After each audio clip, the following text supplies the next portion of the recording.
दुर्गा पूजा मंडप रे महाअष्टमी यज्ञ बसी होमरे आहुति आज देइछन्ते मुख्यमंत्री मोहन चरण माझी दिनिका केन्दुझर गस्तरे जाई 52 वर्षर पुरातन झुंपुरा पूजा मंडप को मुख्यमंत्री मोहन चरण माझी पहुंचीथिले। मुख्यमंत्री हेबा पूर्व प्रत्येक वर्ष से पूजा मंडप आसी मां पूजा उपस्थित रहउथिले। ए वर्ष भी दुर्गा पूजार अवसर में मां पूजा से जोग देछन्ते। एठारे मां आरती भी करथिले मुख्यमंत्री। महाअष्टमी अवसर में एठारे मां पूजार्चना करिबा परे ओडिशावासी मंगल कामना करिसेंते मुख्यमंत्री। यहाँ झुंपुरा साई मंदिर दुर्गा पूजा जोगदे संध्यारे केन्दुझर सहर विभिन्न पूजा मंडप बुली।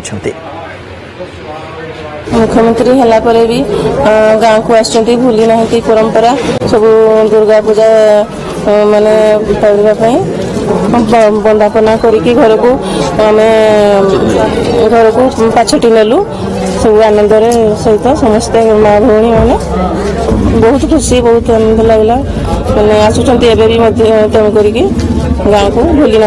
अष्टमी पूजा अवसर आमर ये अंचल जो मुख्य अतिथि हिसाब से मोहन चरण माझी महोदय आसते पूजार बसी यथा मां पूजा अर्चना करी तथा देशर विश्वर मंगल कामना करी मां पाखे आत्मनिवेदन करी आत्मसमर्पण करी विश्व केमि मंगल हम से जगह आसी पूजा करी से प्रत्यावर्तन कर।